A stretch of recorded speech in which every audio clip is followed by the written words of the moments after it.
Black Waitress donates blood to save life. A few days later, the Black Billionaire made a shocking offer. The rain hammered the diner windows like angry fists. Outside, the Atlanta night had turned hostile, thunder rolling over the skyline, streets shimmering in oily puddles. Inside Melrose Diner, the lights flickered once, then steadied. Amara Brooks didn't even blink. She was too used to chaos. The 27-year-old waitress wiped down the last booth with a damp rag, her thin arms aching after a double shift. Her sneakers squelched softly with every step, soaked from a leak in the kitchen. She glanced at the wall clock. 10:56 p.m., 4 minutes until closing.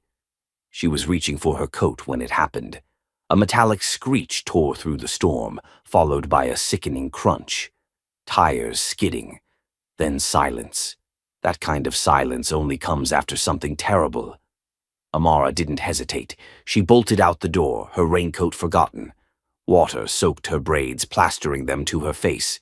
Her breath caught as she turned the corner near the intersection. A black luxury sedan sat mangled against a bent traffic pole. The hood was folded like paper, windshield shattered. 20 feet away, a man lay face down on the wet asphalt, unmoving. "Sir!" Amara shouted, her voice sharp with fear.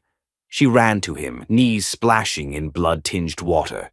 "Can you hear me?" Nothing.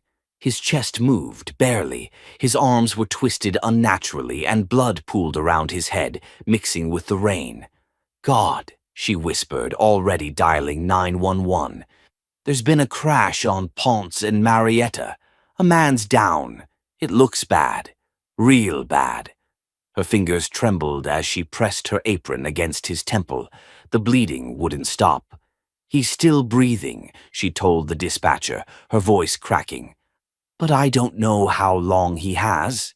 The voice on the line told her help was coming, but it didn't feel fast enough. She stayed. Rain soaked her to the bone.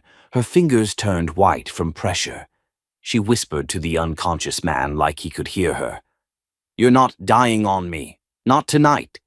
Sirens wailed in the distance. Relief surged through her chest. Within seconds, EMTs rushed over, lifting the man onto a stretcher. "You the caller?" one paramedic asked. "Yeah." "He was alone." "No ID. Massive trauma. Significant blood loss," another shouted. "You know him?" Amara shook her head. "Number, but I'm going with you." The medic blinked. "You are?" "I was the first one here. Someone should stay with him." They hesitated, then nodded. Inside the ambulance, everything became a blur of beeping monitors and sterile shouting. "He's O-negative," one paramedic snapped.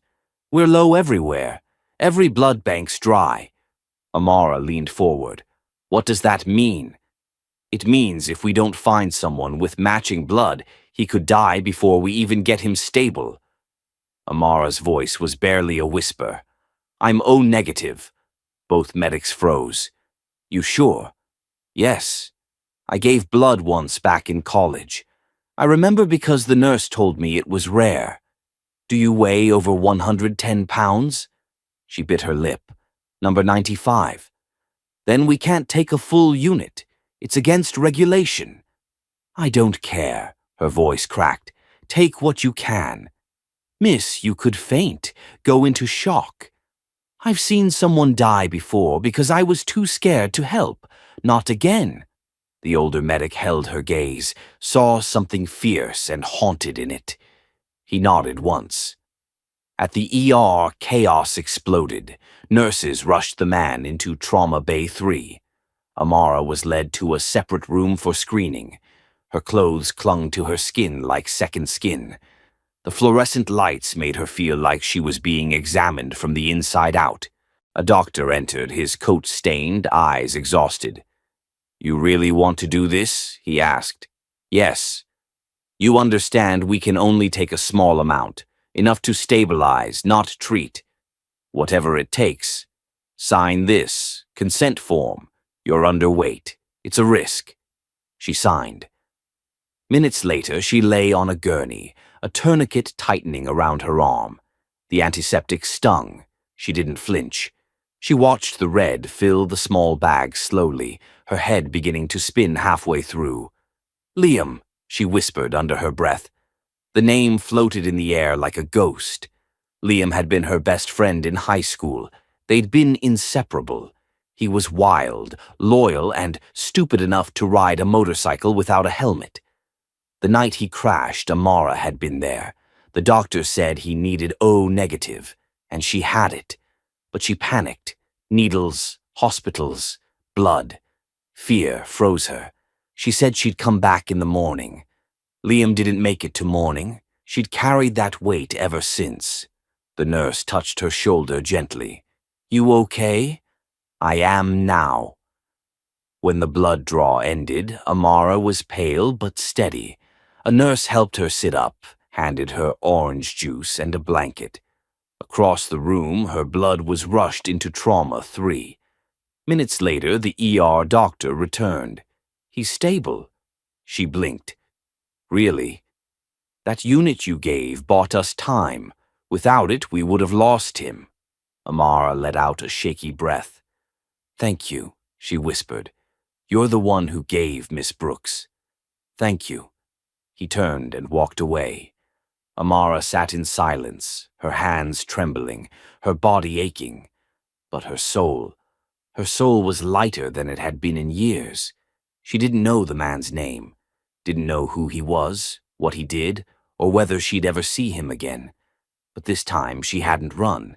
This time she had stayed, and someone lived because of it. The fluorescent lights of the hospital corridor buzzed faintly, casting a cold sheen on the tile floor. Amara sat on a narrow bench outside the trauma unit, a thin blanket draped over her shoulders. Her sneakers were still soaked, her fingers clutching a paper cup of apple juice she hadn't touched. Every few seconds, her eyes darted to the double doors, as if expecting someone to come out and tell her it was all a mistake, that the man had died anyway, that her blood hadn't been enough. But no one came. Instead, silence settled around her like fog. Her mind, though, was loud. Liam. She hadn't said his name aloud in years, but tonight it had returned with terrifying clarity. His smile, his bike, the panicked nurses that night, and her own cowardice. "I'm sorry," she whispered, to no one. From down the hall, a nurse walked by, pushing a cart of supplies. She gave Amara a brief glance, then stopped. "You need anything, honey?" Amara blinked. "Number. Thank you. You look like you've seen a ghost." "I have," she murmured, "in my own head." The nurse gave a sympathetic nod and kept moving. Amara stared at the juice again. Still didn't drink. Inside the trauma room, the man she'd helped, still nameless, was fighting for his life. And Amara didn't even know why she cared so much, except that something about his face, the stillness of it, reminded her of that night with Liam. The difference was, this time, she hadn't backed down. She had bled for a stranger, and it mattered. Across the hospital, in a private recovery suite, sealed off by security, Malik Langston stirred for the first time in days. He opened his eyes slowly, as if surfacing from a deep ocean. The light stabbed at him. He groaned, wincing as pain pulsed through his ribs and side. "Mr. Langston," a nurse said gently, appearing at his bedside. "You're awake." He blinked. Her face came into focus, and so did the sterile room around him. Beeping machines, 4 tubes, the unmistakable chill of a hospital. "What happened?" "You were in a car accident," she said. "Severe impact. You've been unconscious for almost 3 days." His fingers moved slowly to his forehead, wincing at the bandage. "I remember something. Rain and a woman." The nurse looked curious. "A woman?" "In the ambulance, holding my hand." He struggled to sit upright. "She stayed with me. She didn't leave." The nurse smiled faintly. "You didn't have any ID when you were brought in, just your phone, and it was smashed. The EMTs said a civilian found you, rode with you. but she didn't leave a name. "Find her," Malik whispered, more to himself than anyone else. "Please." Hours later, Malik's assistant, Carla Reynolds, arrived at the hospital in her usual black turtleneck and sharp ponytail, tablet in hand. She looked calm, composed, until she stepped into his room. "Sir," she breathed, "thank God." "I need you to find her," Malik said, skipping any greeting. "The woman from the accident. She saved my life." Carla raised an eyebrow. "Security's already reviewing footage. I've spoken to the ambulance team. No name, no record. She refused medical credit, left before they could get her info." He looked at her intently. "Then check traffic cams, street footage. Ask the diner nearby. Someone saw something." "Why is she so important?" Carla asked softly. He paused. "I've been surrounded by people who want something from me for years. Money, position, access. But she didn't want anything. She gave without asking." Carla hesitated. "You think this is about repaying her?" "No," he said. "It's not about repayment." "Then what?" He looked past her into nothing. "She reminded me of my mother." Carla went still. "You never talk about her," she said quietly. "She was the same," Malik said. "Kind, invisible to the world, always giving, never asking. And she died broke in a public hospital bed while I was closing a merger in Tokyo." The silence between them stretched. "I don't know who this woman is," Malik said finally, "but I owe her more than a thank you card." Carla closed her tablet. "I'll find her." That night, Malik lay awake in his hospital bed, staring at the ceiling. Every time he closed his eyes, he saw her face, not fully, just enough. Brown skin, wet braids clinging to her cheek, eyes filled with determination and fear. She had stayed with him when no one else would, and she hadn't even known his name. In her apartment across town, Amara stood at the bathroom mirror, brushing out her braids. Her younger brother Jordan, a pre-med student, peeked in. "You look like you got hit by a bus." "Close. A luxury sedan." He frowned. "You okay?" She nodded. "Yeah. Just tired. Still thinking about the guy." Amara didn't answer right away. She stopped. "I couldn't let it happen again." "You saved someone's life, Amara. That's big." "I know," she said, setting down the brush. "But I don't even know his name." She turned off the light. Back in the hospital, Malik pressed a button on his bedside remote. The nurse came in. "Do you have any paper?" She handed him a notepad. He wrote 4 words. "Find the girl, please." Then underlined it, twice. 3 days after waking up, Malik Langston sat upright in a private suite at Emory University Hospital, frustration buzzing beneath his skin. He had weathered cracked ribs, a fractured clavicle, internal bruising, and the kind of concussion that left him drifting in and out of sleep with scattered images. But nothing irritated him more than the fact that, in all his wealth and reach, he still hadn't found her. The woman with the soft voice, the small hands gripping his in the ambulance, the stranger who didn't run. Carla stood near the window, tapping through a tablet as she updated him. Her voice was calm, professional, but her eyes showed cracks of concern. "We pulled all security footage from the ER that night," she said. "Half the cameras were fogged up from the rain. The others? Too many faces, too much chaos. She's not on any official intake log." "She signed a blood consent," Malik said, his tone clipped, "under a temporary alias, just A. Brooks, and she declined post-procedure care, walked out before shift change." Malik stared at the floor. "What about the diner?" "Check the closest ones near the crash site.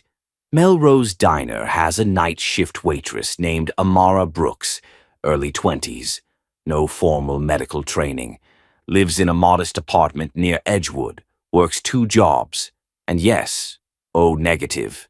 His head snapped up. "That's her." We can't be sure, Carla warned. I am. Carla gave a long sigh. Do you want me to reach out discreetly? Malik paused, then shook his head. Number I want to see her myself. A beat.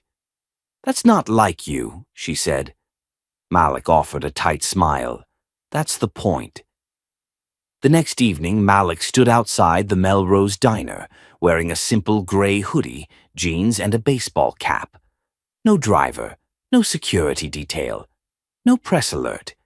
Inside, the diner buzzed with low conversation, clinking forks and the smell of burnt coffee and grilled onions. It was the kind of place he hadn't set foot in since his mother's funeral, where people came to eat cheap, talk loud, and disappear into the background. He stepped in, eyes scanning the room. There she was, Amara. Wearing a faded red apron, hair tied up in a messy bun, she moved like someone who'd done this 1,000 times, refilling coffee, wiping counters, dropping off plates with a tired but automatic smile. She didn't notice him. He sat in the farthest booth and watched. For 20 minutes he said nothing, just sipped his black coffee, hands wrapped around the mug, watching the woman who'd changed everything. Then it happened. A customer, a white man in a rumpled business suit, snapped his fingers loudly at Amara. She approached his table. Another refill, sweetie, he said, voice dripping with condescension. And maybe smile this time. You look like you're serving bad news. Amara stiffened but didn't respond. She grabbed the coffee pot. He reached up and touched her wrist. Don't be like that. You're cute when you smile. What's with the attitude? Malik stood before he realized it. Hey, he said, walking over. His voice was calm but low. Take your hand off her. The man turned, surprised. Excuse me? You heard me? Amara blinked, stepping back. The man scoffed. Who the hell are you? Malik removed his cap. For a moment, the man looked confused. Then recognition flickered across his face. No way, he said slowly. You're Malik Langston. Half the diner went quiet. Forks froze mid-air. Malik ignored the growing attention. She said nothing and you laid hands on her, he said. Apologize, then leave. The man stumbled for words. I didn't mean anything by it. It was just... Apologize, Malik said again. The man stood abruptly, knocking his chair backward. He muttered something under his breath and shuffled out the door without paying.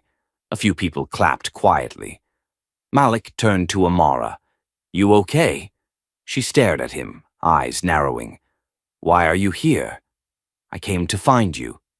You've got to be kidding me, she whispered. No.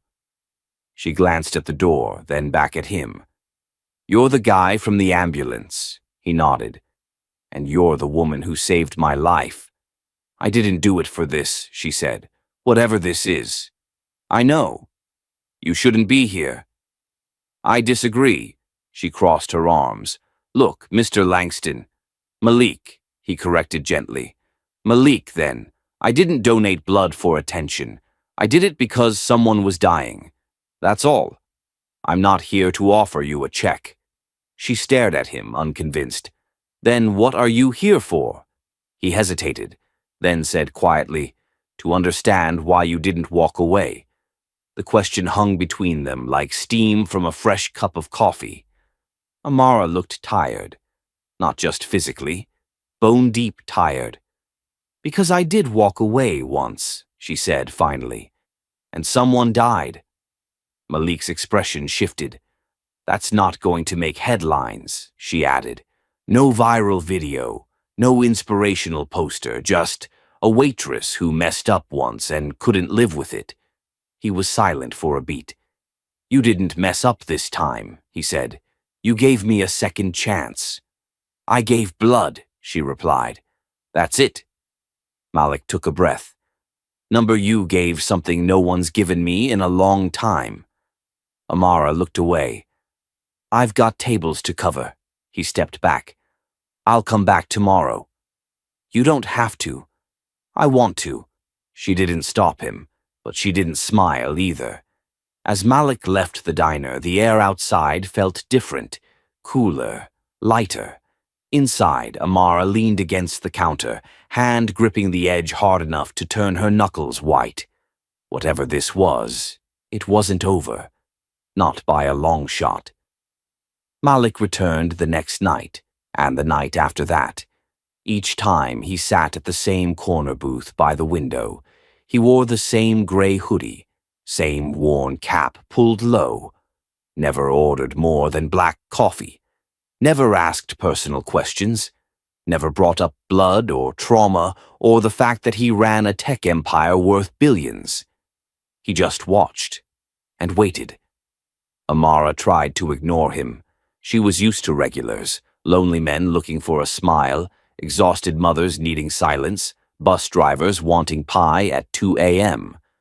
But Malik was something else. He never flirted, never pushed, just sat and talked about things that had nothing to do with why he was famous. "Rain's coming again," he said one night, glancing toward the fogged window. "Yeah, traffic's been brutal all day," Amara replied. "Funny how storms make people drive worse, not slower." She smirked. "Same with life," he chuckled quietly. "That's deep. I work in a diner. I see people cracked open every day." He watched her a beat longer, then nodded, like he was filing her words away. Still, Amara didn't trust it. Not fully. You don't get to build walls like hers and let someone like Malik Langston stroll through them just because he drank coffee like a regular person. Then one evening, everything changed. She was wiping down the countertop when the bell above the diner door jingled. She looked up out of habit and instantly froze. Two men in expensive suits stood at the entrance, dry despite the drizzle outside. Their posture screamed corporate. One carried a briefcase. The other scanned the room until his eyes landed on Malik in the corner booth. They walked straight to him. Amara caught fragments of the conversation as she passed nearby with a coffee pot. "Board is asking questions, Malik. You were supposed to meet with the UN tech delegation this week. Investors are losing patience." Malik didn't raise his voice. "I told you, I'm not stepping back in until I'm ready." "You're chasing a waitress," the man with the briefcase hissed, low but not low enough. Amara's hand tightened around the handle. "She saved my life," Malik said flatly. "And now you're sabotaging your own legacy for her." Malik stood slowly, calm, but steel in his voice. "My legacy is mine to decide, and if you bring up her name like that again, you won't be speaking on behalf of my board. You'll be job hunting." The man flinched. "You can leave now." They did. Amara stood frozen behind the counter. She hadn't meant to hear all of it, but she'd heard enough. When Malik returned to his seat, she approached, arms crossed. "Was that real?" He looked up, surprised by her expression. "What part?" "That you're walking away from your company." "For me?" "I'm not walking away," he said. "I'm stepping back. And it's not for you. It's because of you." "That's not better." "I mean," he said gently, "you reminded me why I started all this in the first place, to build something that matters. I forgot that somewhere along the way." She studied him. "You don't even know me." "I know enough. You know I live in a studio that leaks when it rains, work 2 jobs and haven't had a day off in months. I know you stayed with a stranger who was bleeding to death. That doesn't make me special." "No," he agreed. "It makes you real." Silence stretched between them, raw, uneasy. Then she said, "You can't fix your guilt by playing savior. I'm not a redemption arc. I'm not here to save you, Amara. I'm here because you saved me, and it made me want to do something with the life you helped me keep." She swallowed hard. He reached into his pocket, not for a check, not for a ring, not for anything that could be bought, but a folded piece of paper. "I want to show you something," he said. He slid it across the table. She hesitated, then opened it. It was a schematic, a rough diagram of a digital network. Blood types, zip codes, alert systems, volunteers. "What is this?" "A concept," Malik said. "A national donor network. Instant notifications when someone nearby needs rare blood. Hospitals, ambulances, civilians. Real-time coordination." Her eyes scanned it. "You made this?" "I started it in the hospital, the night I remembered you." She looked up slowly. "Why are you showing me this?" "Because I want you to help me build it." She blinked. "Me? You have the heart, the urgency, the story. I can fund it. But you make people believe in it." She laughed once, bitter. "You want a waitress with $32 in her checking account to co-found a national health initiative? I want Amara Brooks to build something that could change lives. And what? When it's built, you take the credit and I go back to refilling decaf?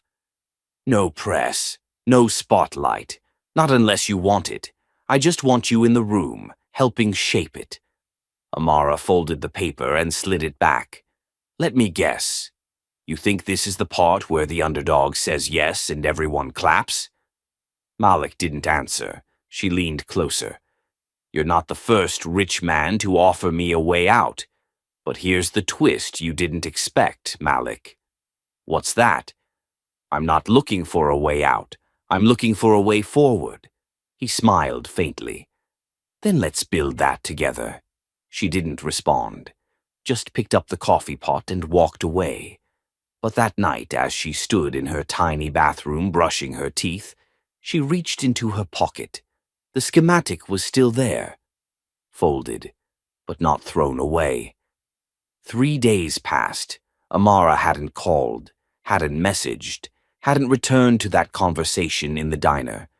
But the blueprint Malik gave her wasn't in the trash. It sat on her nightstand, neatly folded, next to a half-burnt lavender candle and a cracked photo frame of her and Jordan from years ago. Every morning she looked at it. Every night she didn't throw it away. It gnawed at her. The offer, the audacity of it, the truth buried inside it. And what scared her most was that she didn't hate the idea. But trust for Amara Brooks wasn't something handed out like napkins in a diner. It was earned. And Malik Langston had dropped into her life like lightning, dramatic, loud, and impossible to ignore. So she asked someone she did trust. Jordan sat across the kitchen table, eating cereal straight from the box while scrolling med school practice questions on his phone. "What if someone offered you a seat at the table?" Amara asked, voice casual but eyes sharp. Jordan looked up.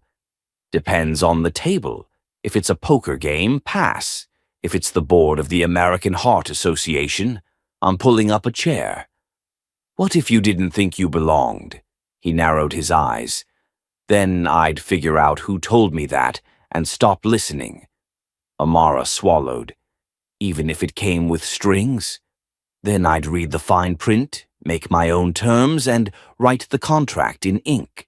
She smiled softly. "When did you get wise?"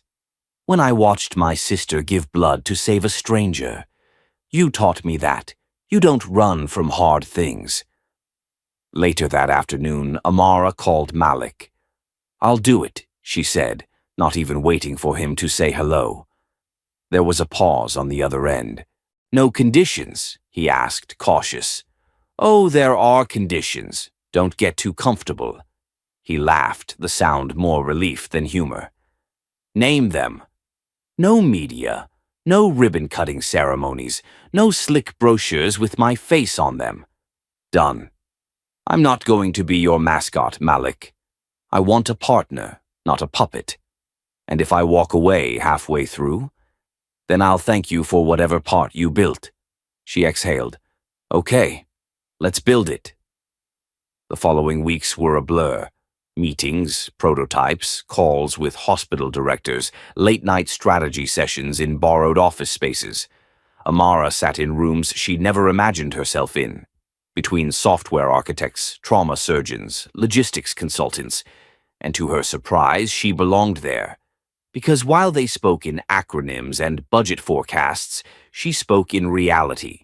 She told them what it felt like to watch someone die because help came too late. She told them how it felt to sit in a cold ER, waiting to find out if the blood she gave was enough. And they listened. Even Malik, especially Malik. He never pulled rank, never talked over her. When she spoke, he looked at her like her words carried more weight than any CEO's memo. And when she faltered, and she did because doubt doesn't die overnight, he never filled the silence for her. He let her find her voice. Then one morning, during a planning meeting with potential partner hospitals, a sleek man in a navy pinstripe suit leaned back in his chair and said, "It's an inspiring concept, but the logistics are unrealistic. Donors flake, hospitals get overwhelmed. Real-time tracking of blood types. This isn't Star Trek." Amara leaned forward. "You're right.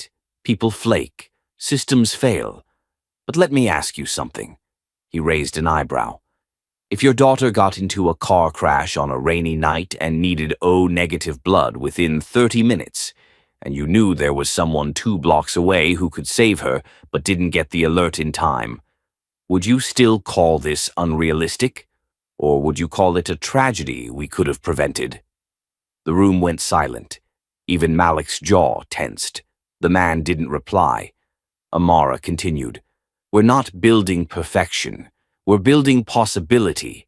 And sometimes that's the difference between a funeral and a second chance." The meeting ended with a signed partnership letter. Later that night, in the quiet of their shared workspace, Malik looked over at her. "You were brilliant today." She shook her head, tired. "I was just honest," he nodded. "That's exactly what brilliance sounds like." They sat for a moment, surrounded by blueprints and coffee cups. Amara spoke first. "Why me?" she asked softly. "You could have hired 1,000 experts. Why chase down some broke waitress in the rain?" Malik leaned back. "Because you walked into a storm and gave a stranger your blood without knowing his name. That's not something I can train into a boardroom." She looked away, overwhelmed. "And because," he added, quieter, "I didn't want to build this with someone who saw me as a paycheck. I wanted to build it with someone who saw me bleeding and stayed." There was a silence, but it wasn't awkward. It was deep, rooted, real. Then Amara cracked a half-smile. "Well," she said, stretching her arms over her head, "if I'm building a national life-saving network, I'm gonna need better snacks. I'll call catering. And you're not allowed to say synergy or disruptive innovation around me. No promises." She laughed for real this time, and for the first time in years, Malik didn't feel like a man trying to prove something. He just felt human. And maybe, just maybe, that was enough. It started with a name. Unity Chain. Short. Clean. Easy to remember. But more than that, it felt like a promise. A promise that no one would have to sit in an emergency room and hear, "We don't have a match." A promise that being the wrong blood type wouldn't mean being out of time, and Amara Brooks was no longer just a waitress. She was the heart of it. Word spread quickly. Hospitals in Atlanta signed on first, then Charlotte, then Memphis. A pilot program launched. Volunteer donors registered online and were linked by blood type and zip code. Emergency alerts went out when matches were needed. The app worked, lives were saved, but so were secrets. Because behind closed doors, Amara was fighting battles no one saw.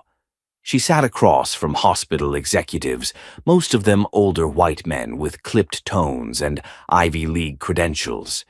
They talked in circles, shifting chairs, pretending her presence didn't rattle them. "We appreciate the spirit of the program," one said during a tense meeting in Nashville, "but offering free blood transport without insurance reimbursement sets a dangerous precedent." Amara didn't blink. You mean it sets a human precedent? The room stiffened. You have to understand, Ms. Brooks, the man continued, adjusting his cufflinks. This industry runs on protocol. This isn't a protocol, she said. It's a pulse. And right now, people are dying because we value policy over people. The man tried to interrupt. She didn't let him. I've seen families watch a clock tick down on someone they love. If you think paperwork matters more than that, then I'm in the wrong room. Across the table, Malik smiled without saying a word. When the meeting ended, the man reluctantly extended a contract. Amara took it with steady hands. Later, in the elevator, Malik turned to her. You know they didn't expect you to hold your ground.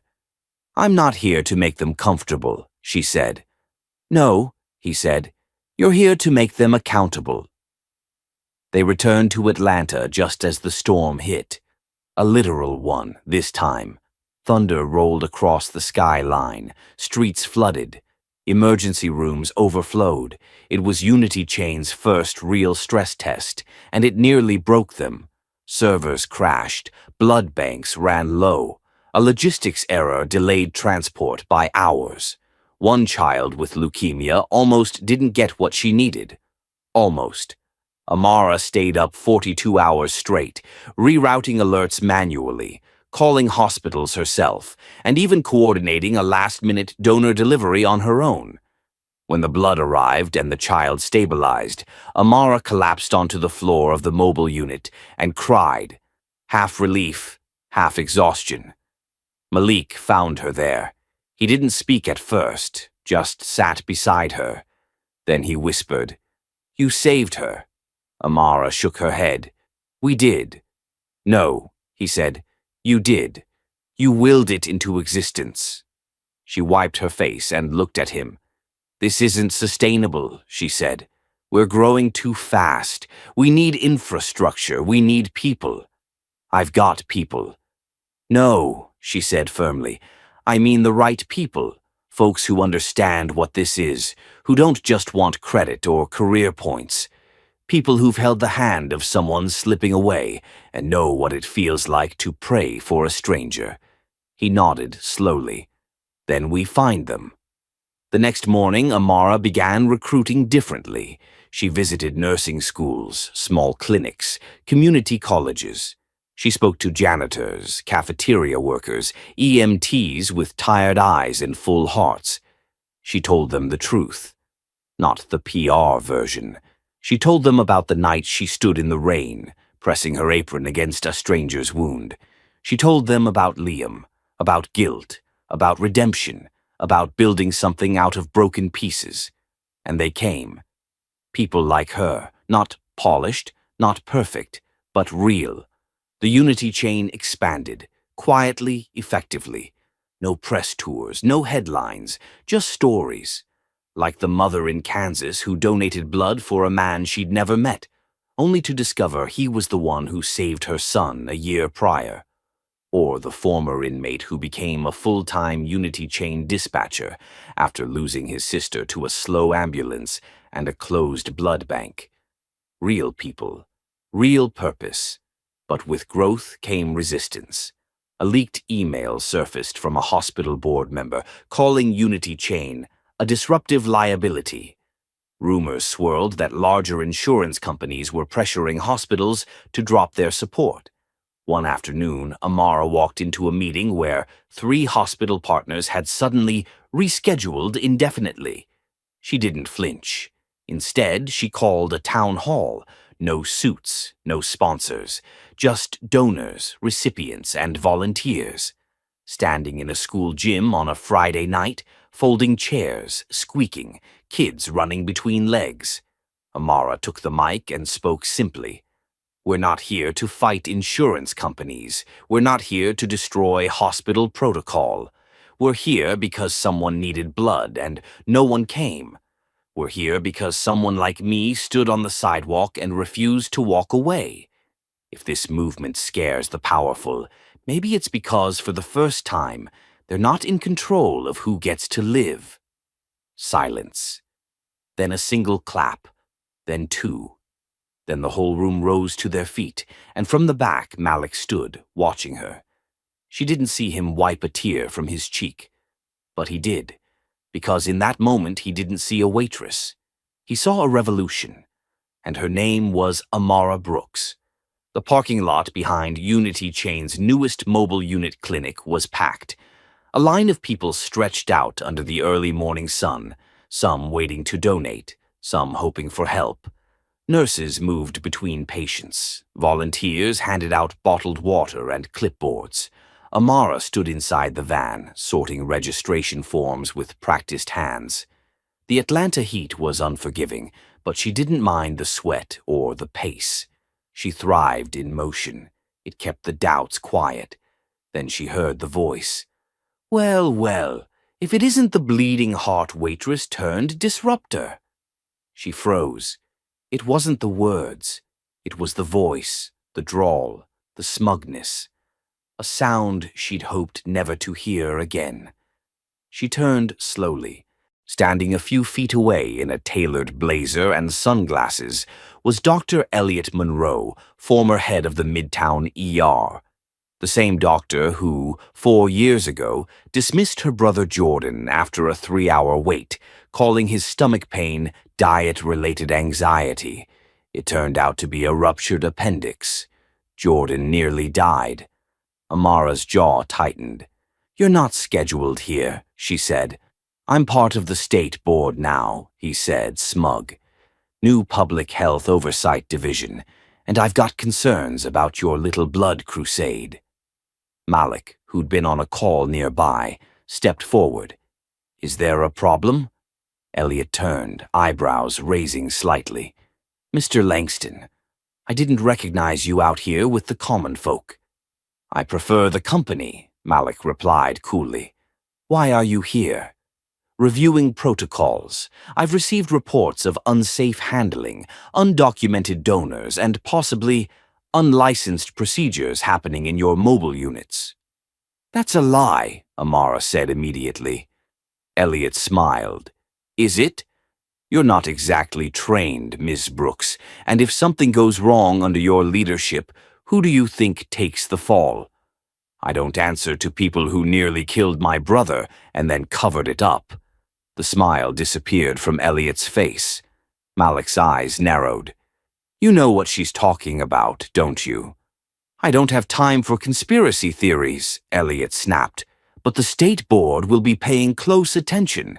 If Unity Chain continues to violate standard procedures, we'll shut you down." He turned and walked off without waiting for a reply. Malik looked at Amara. "You okay?" She nodded stiffly. "I'm not scared of him, but he's not bluffing." Later that night, Amara sat alone in the Unity Chain headquarters. Everyone else had gone home. The lights hummed quietly. Her laptop screen glowed with emails, data reports, flagged messages. She opened a folder she hadn't touched in years. Inside, medical forms, complaint letters, a copy of the ER intake from the night Jordan almost died. She hadn't forgotten. She just buried it beneath the urgency of now. But Elliot Monroe was a danger, and now he had power. Her phone buzzed, a text from Carla, who'd stayed late at the downtown legal office. "Found something. You're going to want to see it. Come now." 20 minutes later, Amara sat in a quiet boardroom with Carla and Malik. On the screen was an internal memo from the state board. Hidden in legalese and redacted lines was a key phrase: "Proposed directive. Temporary suspension of Unity Chain's mobile unit permits pending systemic review." Amara's hands curled into fists. "They're trying to shut us down." Malik leaned forward. "We have lawyers. We have data. We can fight this." "No," Amara said. "We expose it." Carla glanced up. "You sure?"